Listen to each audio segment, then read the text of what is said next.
Ani? Diyos ko, ang anak ko! Paldo, tulungan mo ako! Si Ani! Ay, Diyos ko!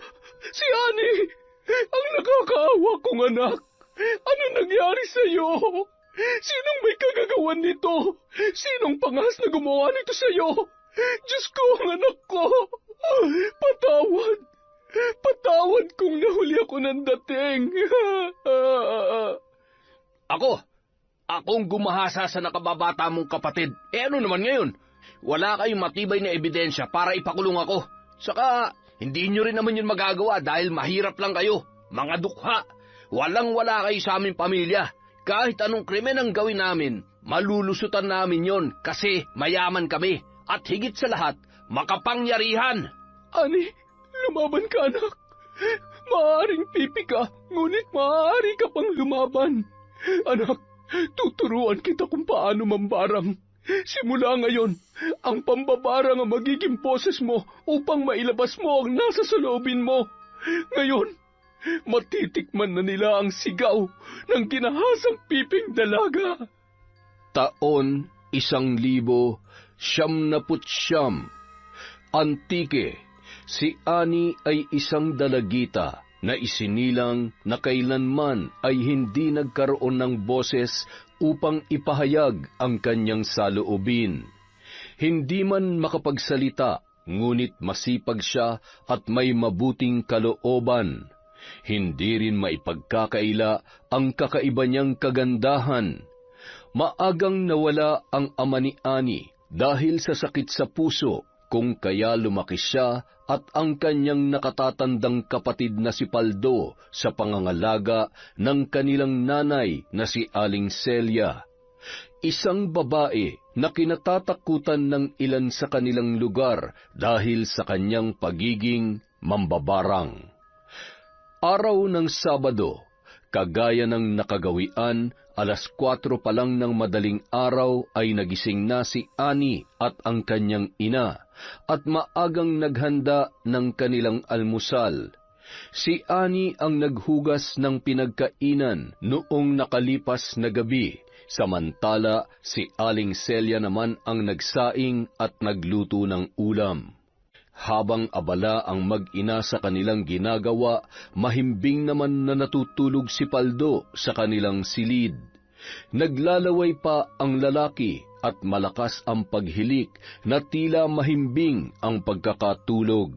Anak, ikaw na muna ang bahala dito sa bahay.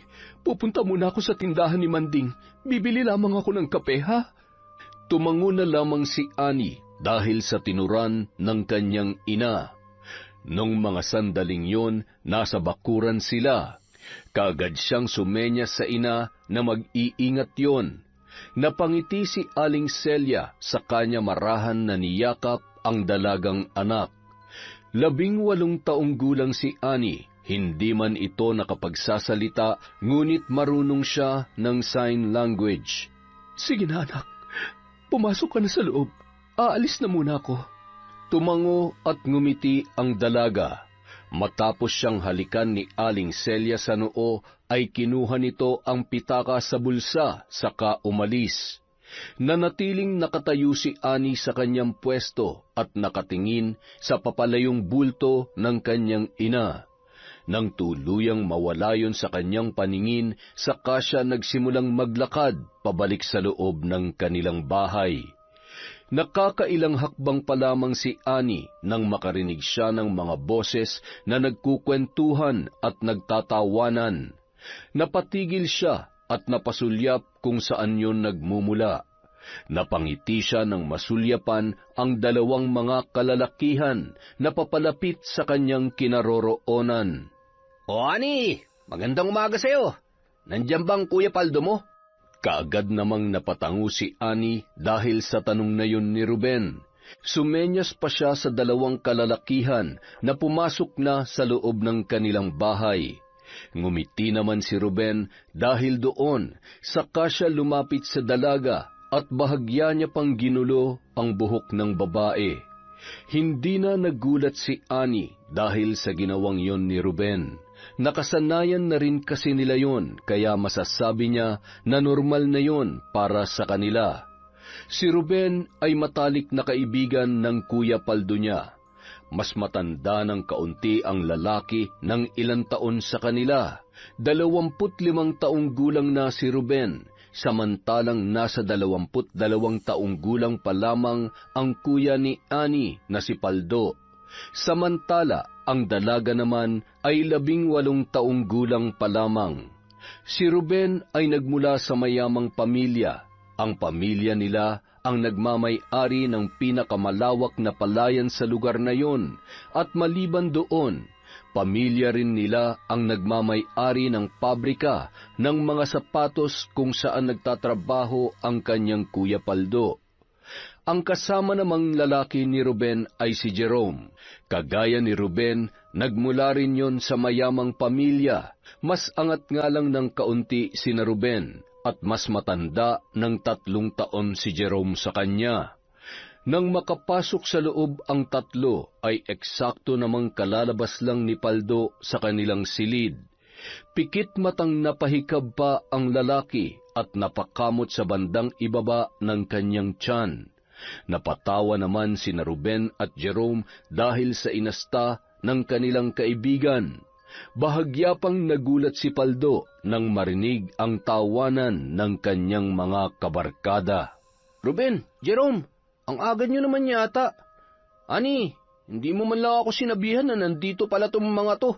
Sira ulo, paano naman makakapagsalita tong kapatid mo pipi nga, hindi ba? Pasensya ka na, Ani ha. Nakalimutan ko. Bakit pala kayo napadalaw dito ng ganito kaaga? Wala, manggugulo lang. Nababagot kasi ako sa bahay. Maliban kay Yaya wala na akong ibang kasama dun. Ganun ba? Nakapag-almusal na ba kayo? Mag-almusal kaya muna tayo.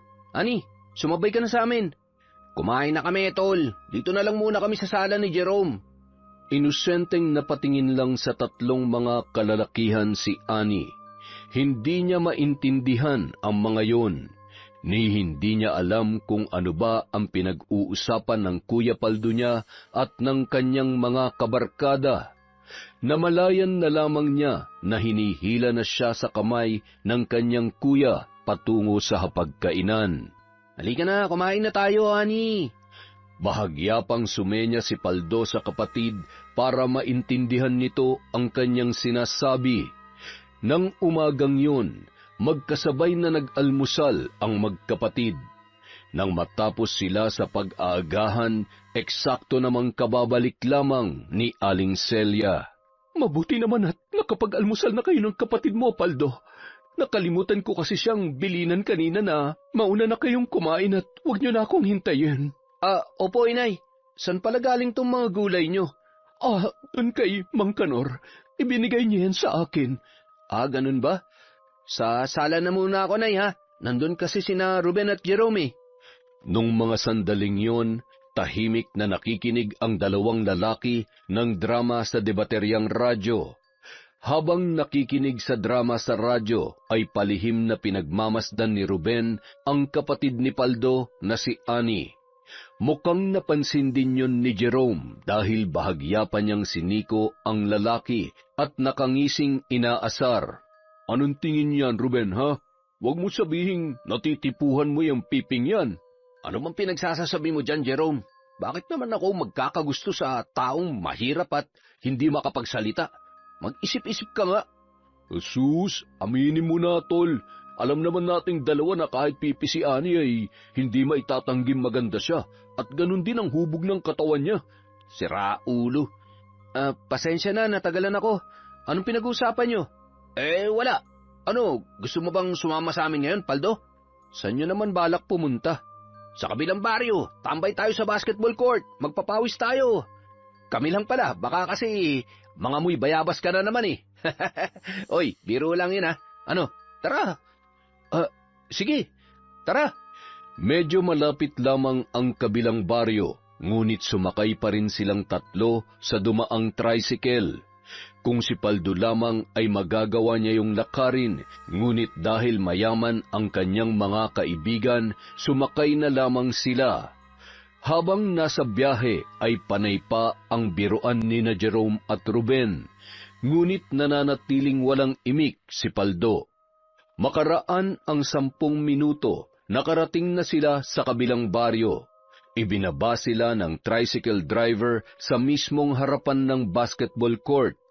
Nagkataon naman na maraming basketballista ang naunang naglalaro doon, kaya napalukot ang mukha ni Ruben, dala ng kanyang pagkainis.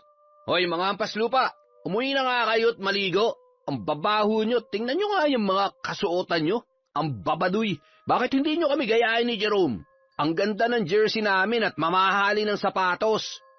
Ano ka ba naman, Ruben? Alam mo namang hindi sila kagaya natin. Hindi nila mabibili ang ganitong klase ng sapatos at jersey. Palibasa kasi, mga dagaya mga yan. Hoy, ang yayabang nyo ah. Gusto nyo ba ng suntukan? Suntukan na lang oh. Pasensya ka na pero hindi kami pumapatol sa daga eh. Saka baka mahawa pa kami sa sakit mo. Lumayo ka nga sa amin. Ang baho mo. Ang yayabang nito ah. Porket may kayang mga magulang, ganyan akong umasta. Ay, umalis na nga lang tayo dito mga pre. Bago pa ako makipagbasag ulo sa mga gagong to. Bah, ang yabang nung isang yun ah. Naku Ruben, isumbong mo nga mga yun sa papa mo para palayasin na sa lugar nila. Jerome, tama na yan. Huwag na tayo manggulo rito. Manahimik ka nga, Paldo. Palibasa kasi, mahirap ka rin kaya kinakampihan mo yung mga yan. Hindi namin kailangan ng opinyon mo. Sumunod ka na lang sa amin na parang aso. Anong sinabi mo? Kita mo na, mahirap ka na nga, bingi ka pa. Baka kulang ang kinain mo kaninang almusal sa inyo, ha? Nako, di bali na nga. Sa susunod, bibigyan ko kayo ng bigas. Kawawa naman kayo eh. Teka, tama na nga yan. Tara, mag-basketball na tayo. Palihim na napakuyom ng kamao si Paldo nang tuluyan siyang lagpasan ni Jerome. Inis niyang sinundan ng tingin ang nakatalikod na bulto ni Jerome hanggang sa makarating ito sa mismong gitnang bahagi ng basketball court. Kung hindi pa siya kinindatan ni Ruben, ay hindi pa sana siya susunod sa mga ito. Matagal nang minamaltrato at hinuhusgahan ni Jerome si Paldo, ngunit dahil nga sa mahirap lang yon ay hindi niya magawang labanan ang lalaki. Sa tuwing kinakapos din kasi sila ng pera ay tinutulungan din sila kahit papaano ng kanyang kaibigan, ngunit lagi yung may kasamang panunumbat. Kung gaano kasama ang ugali ni Jerome ay mas masama pa ang ugali ni Ruben. Masakit din ito kung makapagsalita at sobrang napakayabang. Pinalaki kasi siya ng kanyang mga magulang na punong-puno ng luho. Hindi rin malabanan ni Paldo si Ruben dahil natatakot ang lalaki na baka ipatanggal siya ni Ruben sa kanyang trabaho. Pustahan tayo, Paldo. 1-on-1 tayong dalawa. Kapag ako nanalo, didilaan mo tong sapatos ko. Ano? Aba, maganda nga yung naisip mo ah. Pero kapag nanalo naman si Paldo, may pabuya siyang pera. Tama, tama. Ano, Paldo? Payag ka ba? 5,000 ang itataya ako. Ayoko. Kayo na lang. Umaatras ka? Eh kung gulpihin kaya kita, pati na rin nanay mo mambabarang. Huwag mong idamay ang nanay ko dito. Sige, maglaro tayo. Nagtangis ang mga ngipin ng binata. Mas lalo siyang nagalit noong mga sandaling yon. Ayos lang sana sa kanya kung siya ang lalaitin ng mga ito. Ngunit iba na ang usapan kapag ang nanay o ang kapatid niya na ang pinagtatawanan. Kaagad namang kinuha ni Ruben ang bola, saka ang lalaki na rin ang mismong nagsilbing referee ng dalawa. Maya-maya pa, nagsimula na ang laban. Si Jerome ang unang may hawak ng bola, samantalang si Paldo naman ang depensa. Malikot kung gumalaw si Jerome, ngunit hindi hamak na mas maliksi sa kanya si Paldo. Bawat pagtira ni Jerome ng bola ay nagagawang depensahan ni Paldo, kaya palagi itong nabibigong makapag-shoot. At nang mabigyan ng pagkakataon si Paldo na mahawakan ang bola, tila ba isa na itong ganap na pro player dahil sa bawat pagtira niya ay palagi itong pumapasok sa mismong ring. Habang tumatagal, mas lalong nagiging mainit ang labanan ng dalawa, ngunit kahit anuman ang gawin ni Jerome, ay wala pa rin siyang magawa sa husay ni Paldo. Nagsimula na ring umasim ang muka ni Jerome sa galit at pagkainis laban sa kanyang katunggali. 1-8 na ang kanilang puntos. 1 si Jerome, samantalang si Paldo naman ay naka-8 puntos na. Kakaibang tensyon ang namamagitan sa dalawa. Bumibigat na ang hangin na nakapalibot sa kanila. Kapwa sila nakakaramdam ng galit at pagkainis sa isa't isa.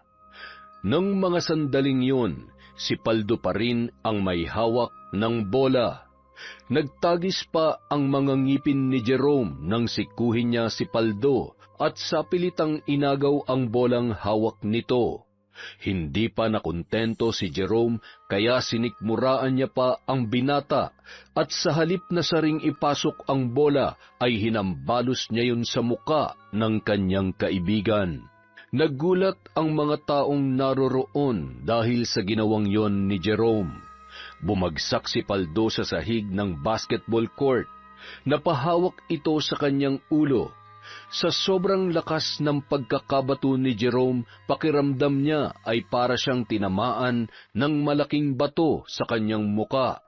Mandaraya ka kasi, kaya yan ang napala mo. Balak mo pa ako ipahiya sa mga tao dito, ah.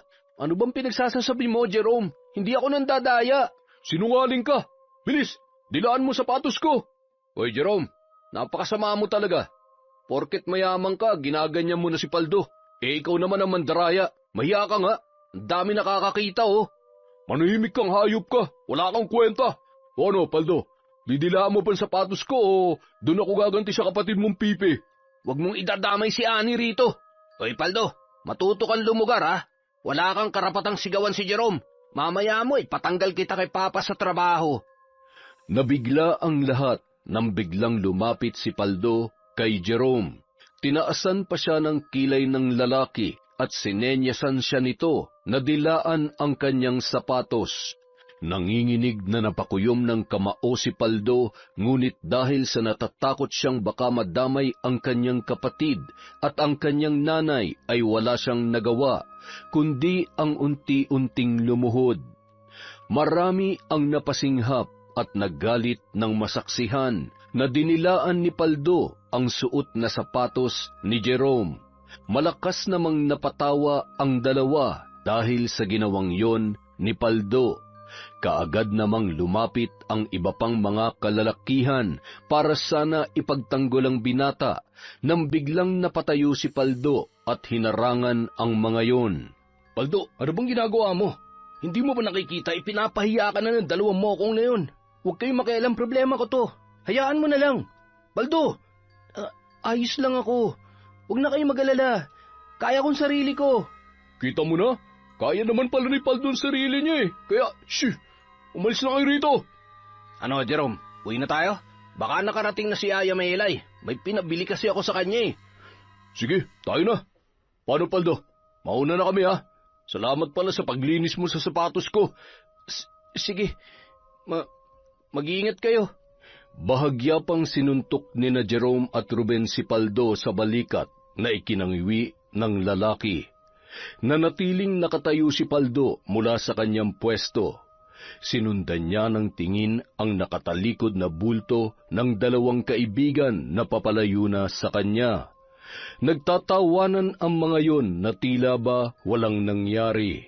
Nang tuluyan na silang mawala sa paningin ni Paldo, saka siya muling napahawak sa kanyang braso at ulo.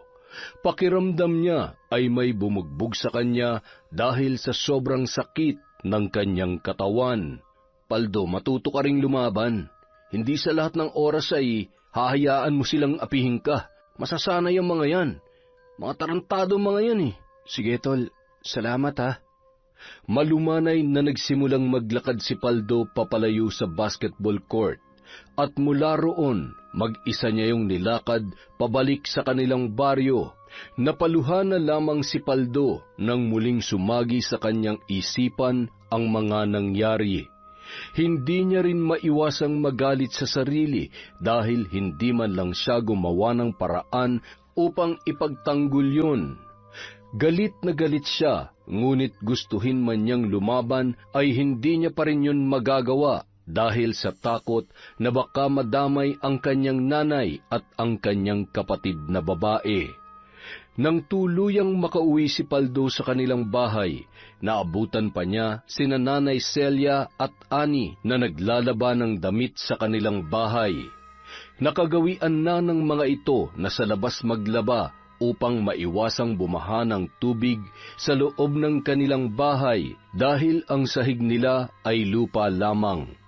Napansin ni Paldo na nakangiti ang mga ito at kahit naabala sa kanilang mga ginagawa, ay mukhang masaya pa rin ang dalawa. Napansin ni Aling Celia ang presensya ng kanyang anak na lalaki dahil napasulyap ito kay Paldo sa kanya sinenyasan na lumapit sa kanila. Oh, Paldo, ano nangyari sa'yo? May pasa ka ah. May nakaaway ka na naman ba? Wala po, inay. Aksidenteng tinamaan lang ako ng bola dun sa basketball court. Tumigil ka na kaya sa pakikipaglaro ng basketball, anak. Napapansin ko kasi na sa tuwing naglalaro ka palagi kang umuuwing may pasa sa katawan. Noong nakaraan may bukol ka pa nga sa noo at may sugat sa bibig. Ayos lang po ako, inay. Malayo ito sa bituka. Malakas ako. Ano ba kayo? Alam kong malakas ka, anak. Ngunit ang sa akin lamang ay dapat nag-iingat ka. Kumain ka na muna rin sa loob. May natirang kanin at ulam roon. Sige po, nay. Pagkatapos kong kumain, tutulungan ko kayo sa paglalaban ni Ani. Wag na, anak. Magpahinga ka na lang sa silid mo. Patapos na rin kami rito. Pagsulyap niya kay Ani ay nginitian siya noon. Mabilis na tumakbo ang oras. Nung sumunod na araw, 3:00 pa lang ng madaling araw ay nagising na si Aling Celia at maging ang mga anak niyang sina Ani at Paldo. Nakagawian na kasi nilang mag-iina na sa tuwing araw ng linggo ay magsisimba sila. 4:00 na ng umaga nang umalis sila sa kanilang bahay. Sa bayan pa kasi sila magsisimba at 2 baryo rin ang pagitan nito mula sa kanila. Nang dahil sa wala silang sapat na perang pambayad sa tricycle ay nilalakad lang nila ang mahaba-habang daanan bago sila tuluyang nakakarating sa simbahan. Mag-aalas 5 na nang sila ay dumating doon. Agaw pansin pa sila ng mangilan-ngilang tao nang makapasok sila sa loob. Hindi na rin bago sa kanila yon dahil sa tuwing nakikita sila ng ibang tao ay talaga namang pinag-uusapan sila. Hindi ba yan yung babaeng mambabarang? Palagi ang pumapasok sa loob ng simbahan, ngunit halang naman ang kaluluwa. Ano pa nga bang maasahan mo sa isang mambabarang? Malamang mamamatay tao yan, hindi ba? Huwag ka na magsalita at baka marinig ka pa nila. Nakakatakot pa naman ang mga yan magalit. Baka wala sa oras ay gantihan nila tayo sa pamamagitan ng barang. Tama ka. Sige, manahimik na lamang tayo bago pa nila tayo marinig. Napailing-iling na lamang si Aling Celia dahil sa tinuran ng 2 matanda. Malamang ay maririnig pa rin niya ang kanilang pag-uusap dahil maliban sa malakas ang kanilang boses ay nasa harapan lang nila nakaupo ang nasabing matatanda. Matagal nang usap-usapan si Aling Celia sa kanilang lugar dahil sa pagiging isa niyang mambabarang. Mayroon din kumakalat na istorya dati na kaya raw namatay ang kanyang asawang si Manuel ay dahil binarang niya. Ngunit ang totoo ay wala naman talaga siyang kasalanan. May sakit sa puso ang kanyang namayapang asawa at hindi niya gusto na yun ay mawala. Kung hindi lang sana maagang namatay ang kanyang mister, marahil ay maganda rin ang kanilang buhay ng kanyang mga anak. Ayos lang po ba kayo, Nay? Huwag niyo na silang pakinggan. Hayaan yung mga yan. Ayos lamang ako, anak. Huwag ka mag-alala. Napapikit na lamang ng mata si Aling Celia, kaya ganoon na lang din ang ginawa ni Paldo. Taimtim na nagdasal ang mag-iina. Napamulat lang sila ng mga mata nang may dumating na lalaki sa kanilang likuran. Napapitlag pa si Ani nang may umakbay sa kanya at nang sulyapan niya ito ay sumalubong ang nakangising muka ni Ruben. Oh, Ruben, nandito ka pala.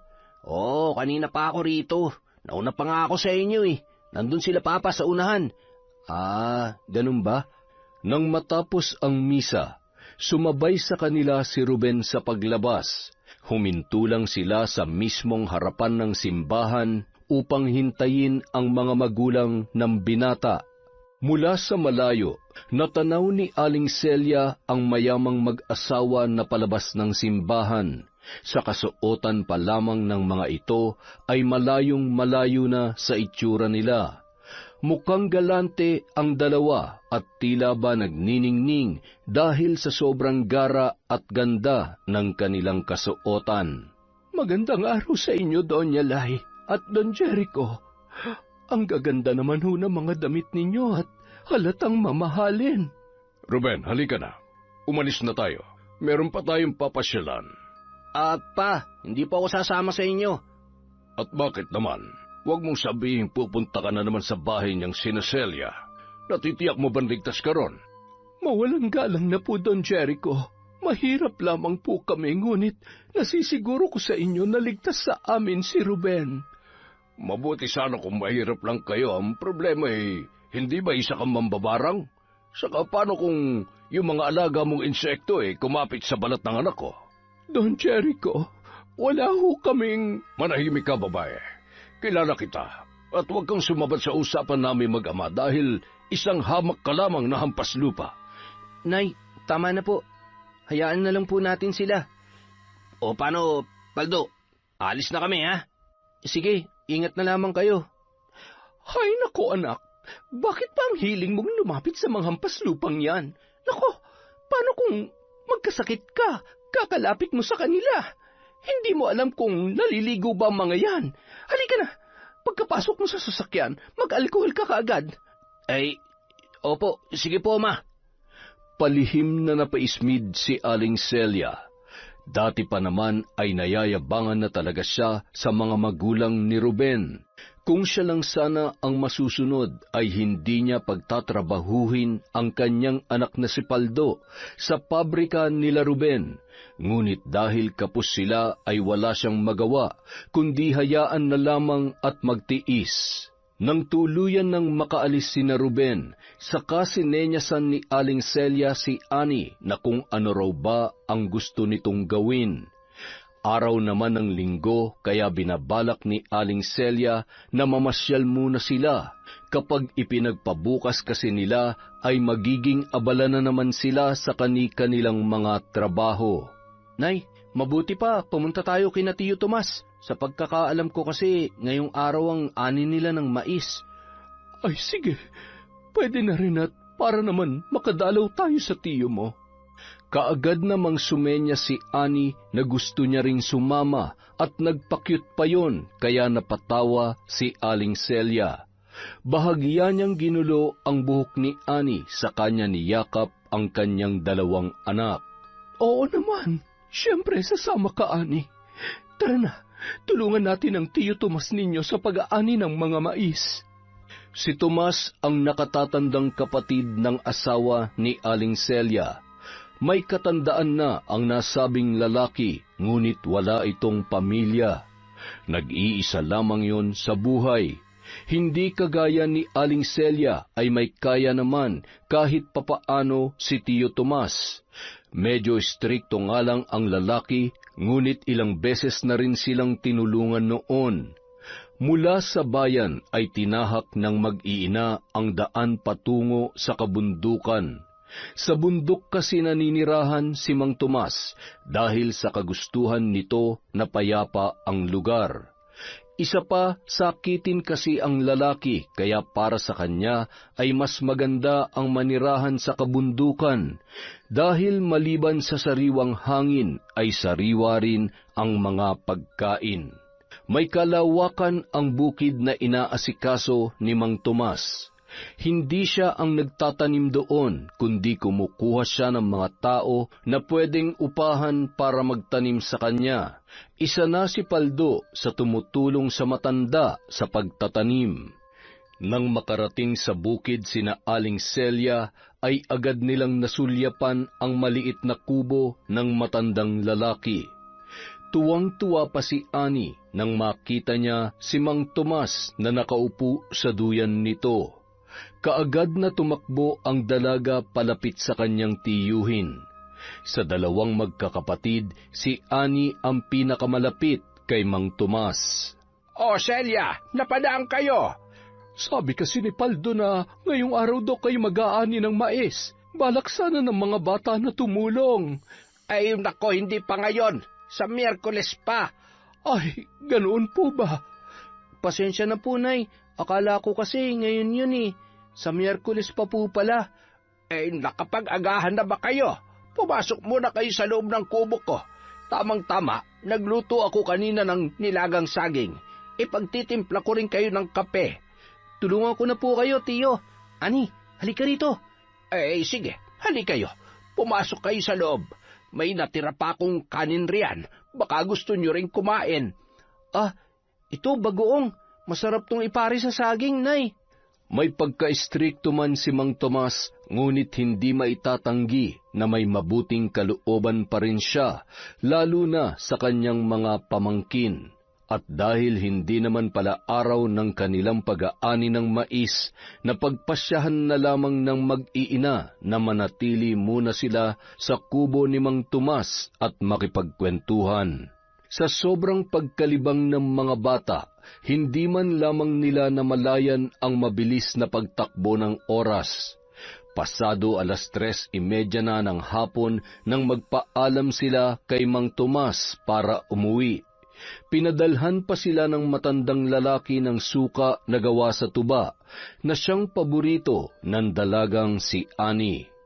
Makalipas ang 4 na araw, Huwebes, masama ang panahon ng tanghaling yun.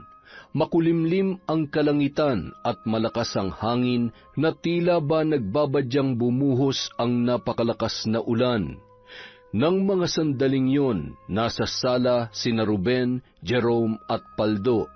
Masama kasi ang lagay ng panahon kaya hindi na pumasok sa trabaho ang binata. Tahimik na nakikinig ng balita sa debateryang radyo ang tatlo nang biglang pumasok sa loob ng bahay si Annie. May buhat pa na isang basket ang dalaga na puno ng mga nilabhang damit. Nakita naman yon ni Aling Celia na nasa pintuan ng kusina.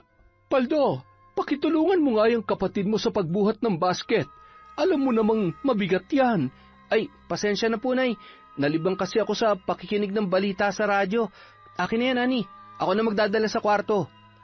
Napailing-iling naman si Aling Celia bago nito binalikan ang niluluto sa kusina. Samantalang dumiretso naman si Annie sa kanilang palikuran.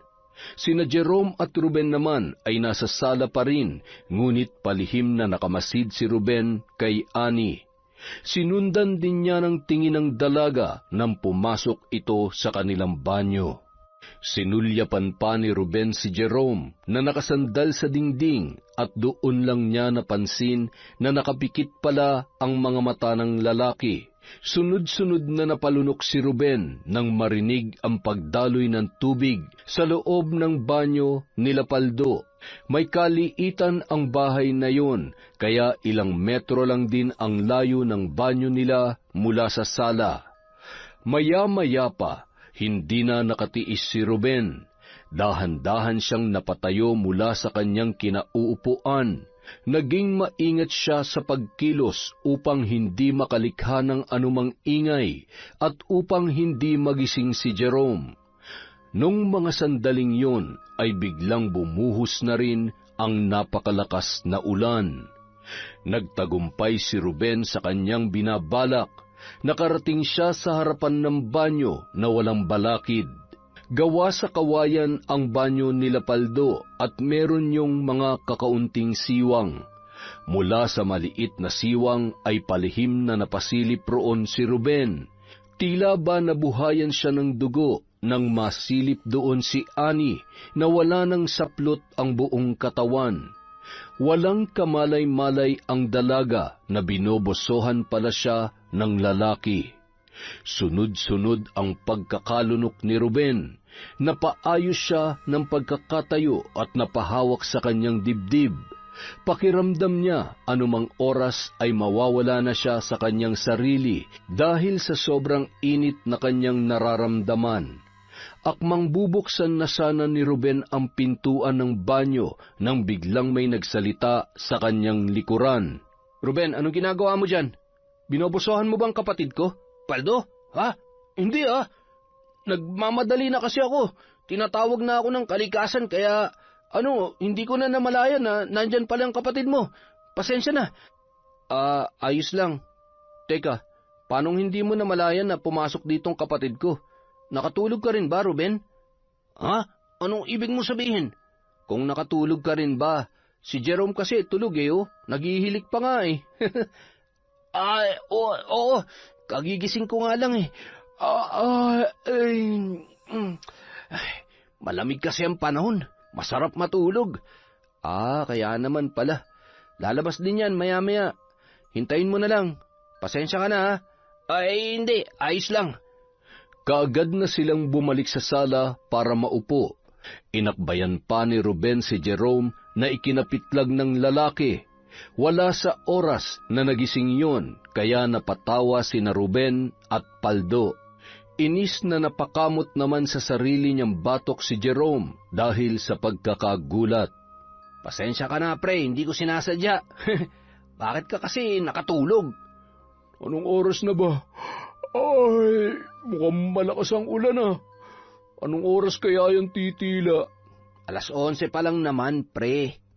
Ilang saglit pa, biglang lumabas si Annie sa kanilang banyo. Nakatapis ang katawan nito ng tuwalya. Muli na namang napatitig si Ruben sa dalaga. Hindi niya na naman maiwasang mag-init ang katawan nang masilayan si Annie. Mas lalo siyang natukso sa dalaga. Nakaramdam siya ng pananabik na matikman ang katawan noon. Bumalik lamang siya sa ulirat nang tapikin ni Paldo ang kanyang balikat, at kung hindi pa yun ginawa sa kanya, ay hindi niya mapapansin na wala na pala roon si Annie. Sige na, Ruben. Wala nang tao sa loob. Pumasok ka na. Anong gagawin ko sa loob? Akala ko ba tinatawag ka ng kalikasan? Ay, oo nga pala. Pasensya ka na. Bigla kasing umurong Umurong daw? Ano pre? Huwag mo sabihing pinagnanasaan mo si Annie kanina habang natutulog ako. Si Raulo, manahimik ka dyan. Paldo, anak. Tawagin mo na mga kaibigan mo at si Annie. Kakain na tayo. Ano, Ruben? Kakain ka ba? Malakas ang ulan at gutom na rin naman ako. May magagawa pa ba ako? Sige, ikaw na lang ang kumain. Ako, ayoko. Natigilan si Jerome nang malanghap ang amoy ng niluluto ni Aling Celia. Pinakbit na may manok ang niluto ng ginang. Sa amoy pa lang ay hindi sinasadyang nakaramdam ng pagkatakam si Jerome. Pakiramdam niya ay bigla na lamang siyang nagutom, kaya wala sa oras na napatayo at nauna pa kina Paldo at Ruben na tumungo sa hapagkainan. Napailing-iling naman na sumunod si Ruben sa lalaki. Naabutan pa ni Ruben si Jerome na nakatitig sa ulam na hinain ni Aling Celia. Sa ibabaw ng mesa ay may nakahanda na ring mga pinggan at kutsara, ngunit napansin niya na ang 2 pinggan na naroon ay mukhang bago at ganun din ang 2 pares ng kutsara at tinidor. Gawa sa plastik ang ibang plato, samantalang babasagin naman ang 2. O Jerome, akala ko ba hindi ka kakain? Manahimik ka nga dyan. Nandito na pala kayong 2. Sige na, maupo na kayo. Gamitin niyo ang babasaging pinggan bago ang mga yan. Binili yan ni Paldo nung nakarang araw kaya hindi pa nagagamit. O itong mangkok para sa inyo para iba ang kakainan ninyo kesa sa amin.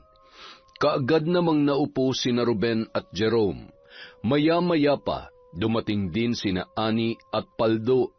Naupo si Annie sa tabi ng nanay niya at ng kuya niyang si Paldo.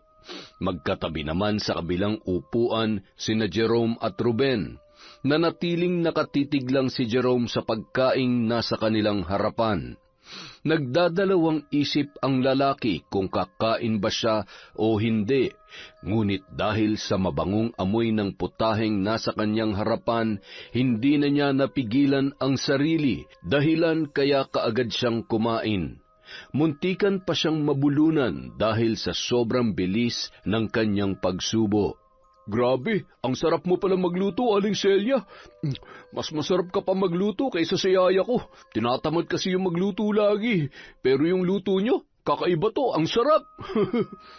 Ganoon ba? Sige lang, kumain lang kayo ng kumain. Si Ruben naman ay tahimik lamang sa kanyang kinauupuan. Paminsan-minsan, palihim na ninanakawan ng tingin si Annie na tahimik lang ding kumakain. Napailing-iling pa si Ruben dahil ilang beses na muntikang mabulunan si Jerome. Halatang sarap na sarap ang lalaki sa kanyang kinakain. Nang matapos silang mananghalian, ay muling bumalik sina Ruben at Jerome sa sala. Napahawak pa si Jerome sa kanyang tiyan dahil sa sobrang pagkabusog, samantalang nakangising inaasar naman siya ng kanyang kaibigan. Aba, mukhang busog na busog yung ayaw kumain Manahimik ka nga dyan, Ruben. Oh, mukhang tumitila na ang ulan. Ang malas ko naman ngayong araw. Sana pala hindi ako nagpadala sa amoy nung niluto ni Aling Celia. Paano kung may gayuma pala yun, Ruben? Hindi ko rin alam. Basta konti lang ang kinain ko, hindi kagaya mo. Biglang umasim ang mukha ni Jerome. Kaagad siyang kumaripas ng takbo palabas sa bahay nila Aling Celia. Pakiramdam niya, siya ay maduduwal. Nagkataon naman na papabalik na sa sala si Paldo, kaya nakita niya ang buong pangyayari. Kaagad siyang lumapit kay Ruben. Anong nangyari kay Jerome? Bakit siya tumakbo? Saan siya pupunta? Uuwi na yata. Baka raw hinahanap na siya sa kanila. O paano, Paldo? Uuwi na rin ako Baka hinahanap na rin ako sa amin Sige, mag-ingat ka. Kaagad namang umalis si Ruben, ni hindi na rin nito nagawang magpaalam kay Annie o kaya kay Aling Celia. Sa loob-loob niya, bakit naman siya magpapaalam sa mga ito, gayong sa tuwing umaalis siya sa bahay nila ay hindi naman siya nagpapaalam sa kanyang mga magulang. Mula sa kalayuan, nasulyapan ni Ruben si Jerome. Sumusuka ang lalaki kaya napailing-iling na lamang siya bago niya ito nilapitan. Napangiwi pa siya nang maluhaluhang napatingin sa kanya si Jerome. Ruben, sa tingin ko may gayuma talaga yung niluto ni Aling Celia. Bakit naman? Kumakapit pa rin kasi sa tiyan ko Hindi ko mailabas. Sira ulo, umuwi ka na nga lang sa inyo. Kaagad na nag-abang ang dalawa ng tricycle. Ilang sandali pa, meron ng dumaan, kaya agad silang sumakay at nagpahatid sa kani-kanilang mga bahay. Samantala, nang makaalis sina Ruben at Jerome ay nagpahinga naman ang mag-iina at natulog. Araw ng Biyernes, tanging si Annie at si Aling Celia lang ang magkasama sa kanilang bahay ng araw na yon, dahil pumasok sa pabrika ng mga sapatos si Paldo upang magtrabaho. Abala si Aling Celia sa paggawa ng mga kakanin na ilalako niya kinahapunan nang dumalaw sa kanila si Ruben, kaya si Annie ang inutusan niya na asikasuhin ang kanilang panauhin. At dahil hindi nga makapagsalita si Annie, naglaro na lamang sila ni Ruben ng baraha. Tuwang-tuwa naman ang lalaki sa tuwing nananalo siya sa laro na Lucky Nine. Ngunit lingid sa kaalaman ni Annie ay iba talaga ang sadya ni Ruben. Nakasuot man ng maayos na pananamit si Annie, palihim pa rin itong pinagnanasahan ng lalaki. Pasado 1:00 na ng hapon nang umalis si Aling Celia sa bahay upang maglako ng mga kakanin sa kanilang lugar. Konti lang ang mga taong bumibili sa kanya dahil nga takot ang mga yon. Ngunit ganun pa man ay nagpatuloy pa rin siya sa pagbebenta upang matulungan si Paldo sa pang-araw-araw nilang gastusin. Nung mga sandaling yon, naroon pa rin si Ruben sa kanilang bahay at nakikipaglaro kay Annie. Nang magsawa na si Annie sa baraha, sinenyasan niya na si Ruben na umuwi na dahil balak na niyang magpahinga. Walang nagawa ang binata kundi ang tumango na lamang sa babae at umalis. Sa pag-aakalang umalis na si Ruben, dumiretso na si Annie sa kanyang silid. Sa sobrang pagod na naramdaman ay mabilis siyang nakatulog. Lingid sa kanyang kaalaman ay naroon pa rin pala si Ruben sa labas ng bahay at palihim na nagmamasid sa paligid. Nang masiguro ng binata na wala ng tao doon, ay muli siyang pumasok sa loob ng bahay nila Annie at sinilip niya ang silid kung saan natutulog ang dalagang Pipi. Mahimbing ang pagkakatulog ni Annie ng mga sandaling yun, nang bigla siyang makaramdam na parang may humahawak sa kanyang hita. Nang imulat niya ang kanyang mga mata, gayon na lamang ang pagkakagulat niya nang bumungad sa kanya si Ruben. Hubot-hubad na nakatayo ito sa kanyang harapan habang hinihimas ang kanyang katawan. Bago pa man makagawa ng ingay si Annie, mabilis na tinakpan ni Ruben ang kanyang bibig. Huwag ka nang pumalag, Annie. Kahit na sumigaw ka pa, wala rin naman makakarinig sa'yo kasi nga pipi ka, di ba? Hayaan mo na lamang ako sa gusto ko dahil natitiyak ko sa'yo na masasarapan ka rin sa gagawin natin. Matagal na kitang pinagnanasahan, Annie. Pipi ka man, pero hindi ko may tatanggi na baliw ako sa muka at katawan mo. Sabik na ako matikman ka, Annie. Huwag ka nang pumalag. Marahas na hinubaran ni Ruben ng damit si Annie, at ng araw din yon ay walang awa niyang ginahasa ang kaawa-awang dalagang Pipi. Sinubukan pa ni Annie na manlaban, ngunit hindi hamak na mas malakas si Ruben kumpara sa kanya. Walang nagawa ang dalaga kundi ang umiyak ng umiyak habang binababoy siya ng lalaking tinuring pa naman din niyang kaibigan. Nang magsawa na si Ruben sa ginawa niya kay Annie, saka siya nagsuot ng damit. Hoy, Annie, huwag mong susubukan magsumbong sa kapatid mo o kaya sa nanay mo. Kung hindi, papatayin ko silang dalawa. Tandaan mo yan, binabalaan kita. Saka sa susunod, kapag gagawin natin to, sana naman huwag ka nang umiyak sa sobrang sakit. Umiyak ka na lang sa sobrang sarap. Ang sarap mo, Annie. Babalikan ulit kita sa susunod, ha? Matapos yun sabihin ni Ruben, nagmadali na siyang umalis kina Annie. Samantala, ang babae naman ay naiwan sa silid nito na walang tigil sa pag-iyak. Nasa ganoong kalagayan ang dalaga nang makabalik si Aling Celia kasama ang anak niyang si Paldo. Halos 2 oras at kalahati rin kasing nawala si Aling Celia dahil nag-ikot-ikot sa baryo at naglako ng mga kakanin. Nagkataon na nagkasalubong sila ni Paldo sa daan, kaya sabay silang umuwi. Dumaan pa sila sa tindahan ni Aling Pursing para ibili ng pasalubong si Annie, ang paborito nitong cream stick. Nang makauwi na sina Aling Celia sa kanilang bahay, hinanap niya agad ang kanyang anak na dalaga. Nasaan kaya si Annie, Nay? Nakatulog siguro sa kwarto niya. Annie, anak, tingnan mo, may pasalubong kami sa'yo ng Kuya Paldo mo. Ipagtitimpla ko po muna kayo ng kape, Nay. Ilang beses tinawag ni Aling Celia ang pangalan ng kanyang bunsong anak, ngunit nagtaka siya dahil walang Annie na sumalubong sa kanya. Naisip ni Aling Celia na baka nasa kwarto nito ang kanyang anak na dalaga at nagpapahinga, kaya sa isiping yon ay dali-dali siyang tumungo sa silid ni Annie, ngunit nabigla siya sa kanyang naabutan. Pagkabukas pa lamang ni Aling Celia ng kurtina na nakaharang sa kwarto ni Annie, ay gayon na lamang ang pagkagulat niya nang bumungad sa kanya ang dalaga na nakahandusay sa banig at umiiyak. Hubot-hubad ang katawan nito, ngunit ang mas nakaagaw ng pansin ni Aling Celia ay ang patak ng dugo na nasa higaan ng kanyang dalagang anak. Sa sobrang pagkagulat ay nabitawan ni Aling Celia ang kanyang hawak-hawak.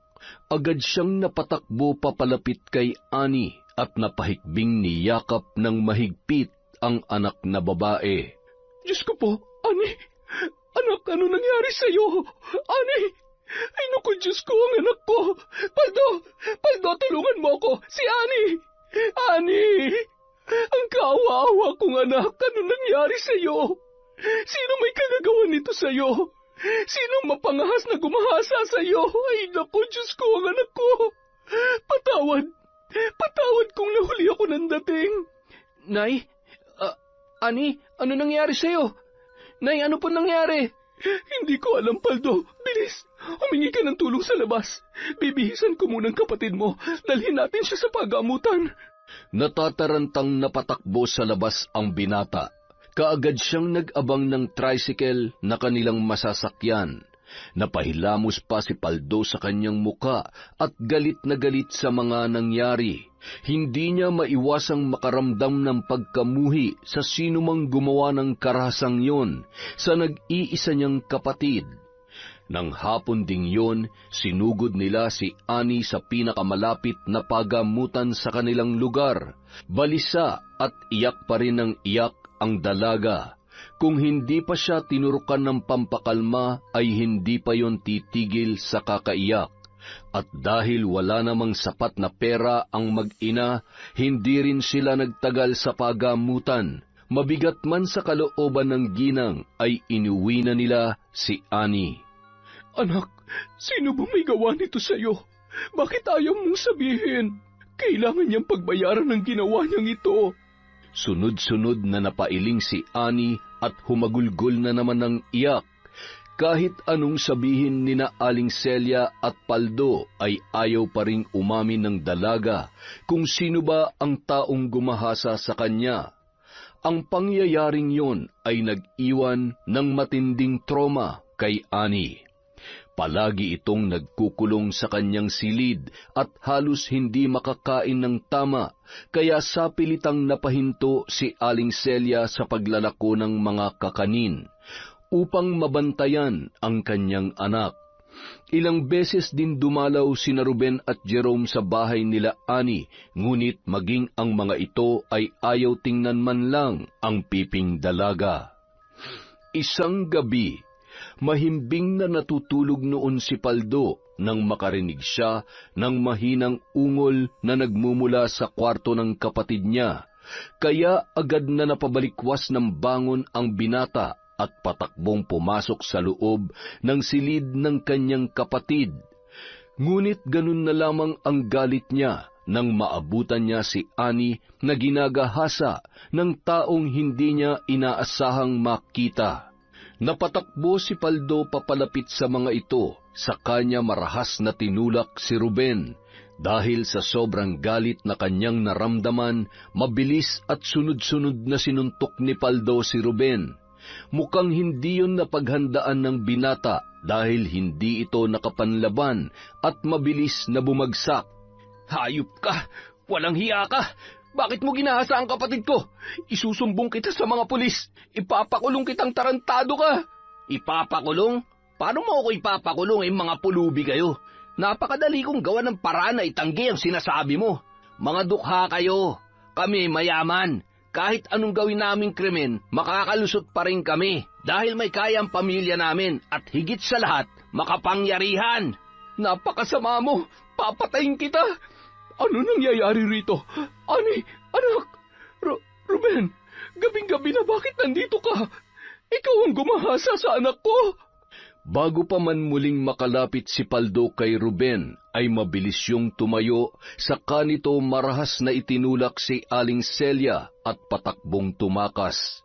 Niwalang suot na kahit na ano ang lalaki habang ito ay tumatakbo. Hindi na nagawa pang habulin ni Paldo si Ruben dahil sa kalagayan ng ina. Sa halip ay tinulungan niya si Aling Celia na tumayo. Napahagulgol naman ng iyak ang ginang at si Annie dahil sa nangyari ng gabing yon. Halos hindi rin makapaniwala si Paldo na si Ruben pala ang lalaking gumahasa sa kanyang kapatid. Kinabukasan, agad na lumapit ang mag-inang sina Paldo at Aling Celia sa mga pulis upang magsampa ng kaso laban kay Ruben. Ngunit totoo nga ang sinabi ng binata, makapangyarihan ang kanilang pamilya dahil binaliwala lamang ng mga pulis ang kasong yun. Hindi nila hinuli o pinuntahan man lamang si Ruben sa kanilang bahay. Sumugod sina Aling Celia at Paldo kina Ruben, ngunit ang ama lamang ng binata ang kanilang nakaharap. Napakawalang hiya ng anak mo, Jericho. Ipapakulong ko siya. Wala kang karapatang sabihan ng ganyan ng anak ko, Celia. Sa tingin mo ba may maniniwala sa inyo na ginahasa ng anak ko ang pipi mong anak? May ebidensya ba kayo, ha? Mga hayop kayo. Ikaw nga pala, Paldo. Tanggal ka na sa trabaho. Umalis na kayo rito bago ko pa kayo ipakulong. Bilisan ninyo. Umiinit ang ulo ko. Walang nagawa sina Aling Celia at Paldo kundi ang umalis na lamang. Nang makauwi ang dalawa ay ganun na lang ang pagkagulat nila nang maabutan nila si Annie na nasa sala at tahimik na nagbabasa ng lumang aklat. Nang suriin ni Aling Celia kung ano ang aklat na yon, siya ay nabigla nang mapagtanto na aklat yon ng mga mambabarang. Ani, anong ginagawa mo? Masyado yung mapanganib. Paldo, hayaan mo siya, anak. Pero Nay, hayaan mo siya. Masyadong makapangyarihan ng pamilya ng mga hayop na yon. Kaya ano man ang gawin natin, ay hindi natin mabibigyan ng hustisya ang ginawa nila kay Annie. Hayaan mong si Annie na mismo ang gumanti sa kanila. Pero Nay... Annie, sige, lumaban ka, anak. Maaaring pipi ka, ngunit maaari ka pa rin lumaban. Anak, tuturuan kita kung paano mambarang. Simula ngayon, ang pambabarang ang magiging boses mo upang mailabas mo ang nasa saloobin mo. Nang mga sandaling yun, nanlilisik ang mga mata ni Aling Celia. Maging siya ay labis niyang kinamumuhian si Ruben at maging ang pamilya nito. Hindi niya hahayaan na habang buhay silang api-apihin ng mga taong yon. Simula ng araw na yon, nagsumikap si Annie na matutunan ang pambabarang. Wala siyang araw na pinapalampas upang matuto. Nagliliyab ang galit at pagkamuhi sa puso ng dalaga. Samantala, problemado naman sina Aling Celia at Paldo dahil walang mahanap na trabaho. Hindi na rin makapagbenta si Aling Celia ng mga kakanin sa lugar dahil walang masyadong bumibili sa kanya dahil sa usap-usapan na siya ay mambabarang. Tuluyan din silang siniraan ng pamilya ni Ruben sa kanilang mga kababaryo. Ang mga pangyayaring yon ay nabalitaan ni Mang Tomas, kaya pinuntahan sila ng matandang lalaki at ito na rin mismo ang tumulong sa kanila. Mabuti na lamang may kakilala si Mang Tomas sa kabilang bayan na nagmamay-ari ng panaderya, kaya nagawa niyang ipasok doon si Paldo. Kakarampot lamang ang sweldo sa panaderya, ngunit sapat na yon upang may maitulong siya sa kanyang ina para ipangtustos sa araw-araw nilang gastusin. 2 buwan ang nakalipas. 2 buwan pa lamang, ngunit marami nang nagbago, lalo na sa pagkatao na magkapatid na sina Paldo at Annie. Dahil sa pagpupursigi ng dalaga, sapat na ang panahong yun para matutunan ang pambabarang. Araw ng Martes, nagkataong namamalengke si Paldo nang makasalubong niya si Jerome.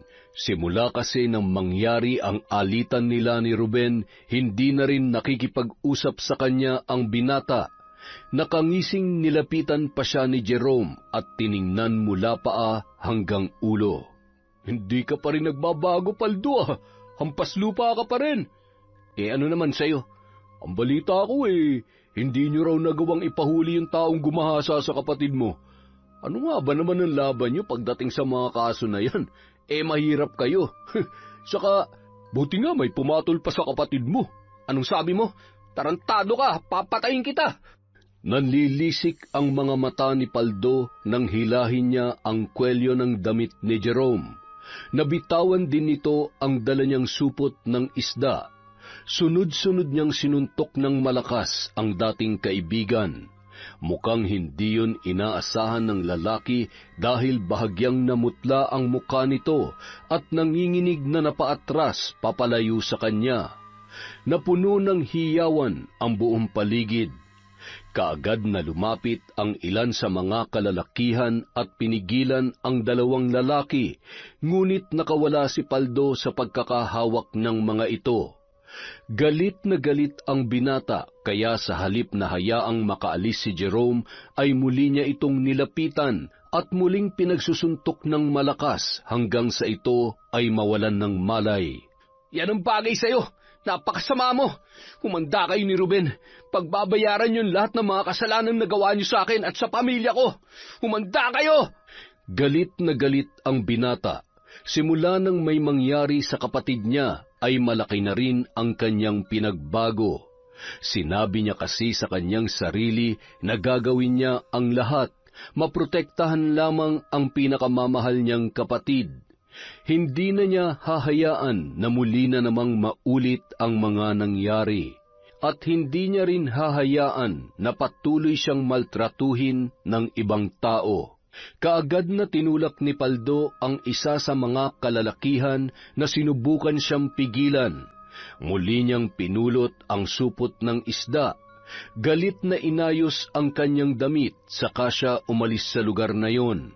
Samantala, naiwan naman si Jerome sa kalsada. Namumutla pa rin ang lalaki sa mga sandaling yun at bakas ang takot sa kanyang muka. Nang makauwi si Paldo sa kanilang bahay, naabutan niya ang kanyang nanay na naghihiwa ng kamatis sa kusina. Kaagad niyang ibinigay ang supot ng isda na kanyang binili. Nabalitaan mo na ba, Paldo? Ang alin, Nay? Narinig ko kanina mula sa mga taga-baryo na biglang tinamaan ng matinding karamdaman si Ruben. Halos magtatatlong araw na raw. Ayon pa sa mga narinig ko ay tinubuan daw ng nagsisilakihang pantal ang kanyang katawan. Ang ilan sa mga pantal ay pumutok at meron daw uod. Ano po ang sakit niya? Hindi pa ako sigurado. Ngunit sa tingin ko ay isinasagawa na ng kapatid mo ang kanyang paghihiganti. Po? Ano pong ibig niyong sabihin? Ang ginawang parang ng kapatid mo kay Ruben, unti-unti lang tumatalab, anak. Sa wakas, makakapaghiganti na rin si Annie. Makakapaghiganti na rin ang kapatid mo. Natahimik ang binata sa kanyang mga narinig. Kung dati ay pinakikisamahan niya si Ruben, ngunit dahil sa mga ginagawa nito, hindi na siya nakaramdam ng awa sa dating kaibigan. Nasa ganoon silang tagpong mag-ina nang pumasok sa kusina si Annie. Kung dati ay mahinhin at mukhang inosente ang dalaga, sa pagkakataong yon ay hindi na makitaan ng anumang emosyon ang kanyang muka. Napatunayan din ni Paldo na ang demonyo ay hindi ipinapanganak, kundi tao mismo ang lumilikha dito. Nang dahil sa mga ginawa ni Ruben, ang inosente niyang kapatid ay tuluyan ng nagbago. Pagbabago na hindi niya inaasahang mangyari. Nang sumunod na araw, naging mainit ang usap-usapan sa bayan nila Ruben. Mas lalo kasing lumala ang kalagayan ng binata at desperado na rin ang mga magulang nito sa paghahanap ng mahusay na manggagamot. Ang ilan kasi sa sumubok na pagalingin ang kanilang anak, hiningan lamang sila ng malaking halaga, ngunit walang nagbago sa karamdaman ni Ruben. Ilan sa mga manggagamot ay tumanggi rin na tumulong sa kanilang pamilya dahil sa masamang ugali ng mga ito. Maraming tao ang may gusto sa pamilya nila dahil makapangyarihan, ngunit higit na mas marami ang may galit sa kanila, lalo na ang kanilang inalipusta at minaltrato. Samantala, sa isang malawak at marangyang silid, mayroong isang malaki at magarang kama na kung saan ay nakahiga si Ruben. Kahit anong lambot at mamahalin ng hinihigaan ng lalaki ay hindi pa rin siya komportable dahil sa kanyang karamdaman. Malaki na ang ipinagbago ng itsura ni Ruben. Tila patpat na ito dahil sa sobrang payat. Halos lumuwa na ang kanyang mga mata dahil ilang linggo na itong hindi nakakatulog. Namumutla na rin ang kanyang balat. Ang buong katawan niya ay tinutubuan ng mga pantal na nagtutubig sa loob. Ang ilan sa mga pantal na yon ay nagsusugat at mayroong lumalabas na uod. Maliban doon, lumolobo na rin ang tiyan ni Ruben na tila ba 4 na buwan ng buntis. Maging ang binata ay labis na nandidiri na sa kanyang sarili. Jericho, ano nang gagawin natin? Nakakaawa na ba ng anak ko? Ano ba nangyayari sa kanya? Sino bang may kagagawan nito? Lay, hindi ko na kayang nangyayaring ito sa ating anak. Jericho, anong ibig mo sabihin? Lay, ilang taong ko rin itong itinago sa iyo at sa anak natin. Ngunit may iba akong babae. Dati ayaw kong ipaalam sa iyo dahil ayaw kong mawala kayo ng anak natin. Ngunit dahil sa mga nangyayari ngayon sa pamilya natin, hindi ko na kayo maaaring piliin pa. Isang kahihiyan ang mga nangyayaring ito. Ayoko na. Iiwan ko na kayo ni Ruben. Namilog ang mga mata ng Donya nang marinig niya yon sa kanyang asawa. Bago pa man siya makapagsalita, ay agad siyang tinalikuran ng mayamang lalaki at walang pasabing umalis ng bahay. Halos mabaliw ang babae dahil sa mga nangyayari at ganoon din si Ruben. Hindi niya matanggap na ang dating marangya at perpekto nilang buhay ay masisira lamang sa isang iglap. Ano bang nangyayari sa akin? Sobrang sakit. Hirap na ako. Hindi ko na kaya. Ito na ba ang karma ko sa lahat ng mga kasalanan na gawa ko? Napaluha na lamang ang binata. Muling sumagi sa kanyang isipan ang lahat ng mga kasalanang nagawa niya, lalo na ang nagawa niya kay Annie at sa kapatid nitong si Paldo. Maya-maya pa, biglang sumuka ng dugo si Ruben na may kasamang 2 malalaking langaw. Nataranta naman ang kanyang ina dahil doon, kaya agad niyang nilapitan ang anak. Anak, Ruben, Diyos ko, tulungan niyo po kami. Ano na ang gagawin namin? Ayos lang ako. Huwag niyo ako masyadong alalahanin. Kasalanan ko rin naman to at marahil ay ito na po ang karma ko, Ma. Anak, huwag mong sabihin yan.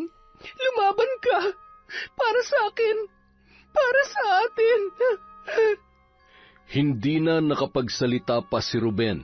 Sa halip ay pilit niya na lamang nginitian ang kanyang ina. Mas lalong napahagulgol ng iyak ang ginang, saka mahigpit na niyakap ang nanghihinang si Ruben. Makalipas ang 2 araw, nagkataong nasa kalagitnaan ng tahimik na pananghalian noon sina Aling Celia, Paldo at Annie nang may kumatok sa kanilang pintuan. Si Paldo na ang nagpresentang bumukas ng pinto at sumalubong sa hindi nila inaasahang bisita. Nagulat ang binata nang buksan niya ang pintuan ay nakita niya si Mang Tomas at nasa likuran nito si Ruben at ang kanyang ina. Muling umusbong ang galit na nararamdaman ni Paldo kay Ruben. At kung hindi pa siya pinigilan ni Mang Tomas at sinuway, marahil ay nasuntok na naman sana niya ang kanyang dating kaibigan na nakasakay sa isang wheelchair. Tiyo Tomas, anong ginagawa nila rito? Bakit kasama mo sila? Paldo, nandito sila dahil sa mahalagang bagay. Huminahon ka muna at sa loob na lamang tayo mag-usap. Kuya Tomas, anong ibig sabihin nito? Balak mo bang gamutin ang taong gumahasa sa iyong mahal na pamangkin? Aling Celia, Paldo, patawad. Patawarin niyo ako sa mga kasalanang nagawa ko. Sa kabilang buhay ka na humingi ng tawad. Napakademonyo mo! Paano mo yun nagawa sa inosenteng babae? Celia, huminahon ka. Umuusok ang ilong ni na Aling Celia at Paldo habang masama ang pagkakatitig kay Ruben. Nung mga sandaling yun ay naroon na sila sa sala. Nasa ganoon silang kalagayan nang dumating si Annie. Napaatras pa ang dalaga nang makita niya ang hindi inaasahan nilang mga panauhin. Nag-aalalang napasulyap naman si Paldo sa kanyang kapatid. Buong akala niya ay tatakbo ito at magkukulong na naman sa kwarto, ngunit ganun na lamang ang pagkagulat niya nang lumapit pa sa kanila si Annie at naupo sa tabi ng kanyang ina. Aling Celia, Paldo, nandito ko ngayon upang humingi ng kapatawaran sa lahat ng mga kasalanang nagawa ko sa inyo, lalong-lalo na sa iyo, Annie. Ruben, ano ang karapatan mong... Natigilan si Aling Celia nang kalabitin siya ni Annie at si Nenya San na hayaan niya si Ruben na magpatuloy sa sasabihin. Sunod-sunod namang napalunok si Ruben, saka napalingon sa kanyang ina na nakatayo sa kanyang tabi. Alam ko na, mali ako sa lahat ng mga nagawa ko at pinagsisisihan ko na yun. Pinagsisisihan ko na ang lahat-lahat ng mga kasalanan ko, lalo na sa inyo. Alam kong wala akong karapatang humingi ng tawad sa inyo, ngunit patawad. Hindi ko hinihiling na patawarin niyo ako kaagad, pero sana'y dumating ang panahon na mapatawad niyo rin ako. Sunod-sunod na pumatak ang mga luha ni Annie nang marinig yon. Ang matigas niyang puso sa isang iglap tila ba bumalik sa dati. Biglang nanumbalik sa pagiging malambot. Nang masulyapan ni Aling Celia na lumuluha ang kanyang anak, ay bigla na rin siyang kumalma. Alam niya na ang nais iparating ni Annie. Hindi man sinasabi ni Annie, ngunit nararamdaman ni Aling Celia na pinapatawad na ng kanyang anak si Ruben. Talagang ang napakabuti ng kalooban ng dalaga dahil sa kabila ng mga kahayupang ginawa ni Ruben, nagawa niya pa rin itong patawarin. Sana'y patawarin niyo rin ako sa mga nasabi ko dati. Alam kong may kasalanan din ako. Kung pinalaki ko lang sana si Ruben na may magandang asal at mabuting kalooban, marahil ay hindi sana nangyari ang lahat ng ito. Bilang ina ni Ruben, humihingi rin ako ng kapatawaran sa inyo. Balak kong dalhin si Ruben sa Amerika. Susubukan kong doon na lang siya ipagamot, ngunit hindi ako sigurado kung malulunasan pa ba ito gayong alam ko na hindi ito normal na karamdaman lang. Alam kong merong bumarang sa kanya. Nakakalungkot man, ngunit hindi ko kayo masisisi. Nanatiling walang imik sina Aling Celia at Paldo, ngunit sa loob-loob ni Aling Celia, imposible nang gumaling pa si Ruben, dahil tuluyan ng kumalat ang sumpa ng barang sa kanyang katawan. Alam niya yon dahil isa ring mambabarang si Aling Celia. Muling napasulyap ang ginang kay Annie na nang mga sandaling yon ay nakatingin kay Ruben. May awa sa kanyang mga mata.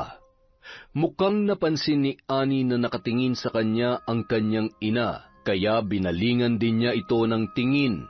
Saka sumenyas, nakatingin din si Ruben at ang kanyang ina sa dalawa.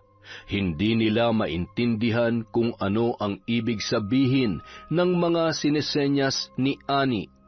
Maya-maya pa, biglang napatayo ang dalaga, saka ito umalis sa kanilang harapan. Nagtatakang napatingin naman si Ruben at ang nanay niya kay Aling Celia na nung mga sandaling yon ay nakuha ng ngumiti. Aling Celia, ano pong nangyayari? Ruben, pinapatawad ka na ni Annie sa lahat ng mga kasalanang nagawa mo sa kanya. At gusto sana niyang ipaalam sa inyo na buntis siya at ikaw ang ama ng kanyang dinadala. Ano po ang gagawin ko? Hindi mo na kailangan pang panagutan ng bata dahil ipinapangako ni Annie na aalagaan niya at mamahalin niya ang magiging anak ninyo. Ano man ang mangyari, magpagaling ka raw sa Amerika at naway magkaroon ka ng masayang buhay. Salamat.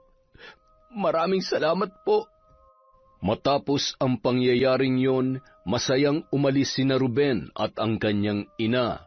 Napatawad na siya ni Annie, ni Aling Celia at ni Paldo. Nung araw ding yon ay binabalak na ng mag-ina na tumungo sa Maynila upang doon hintayin ang kanilang flight papunta sa Amerika.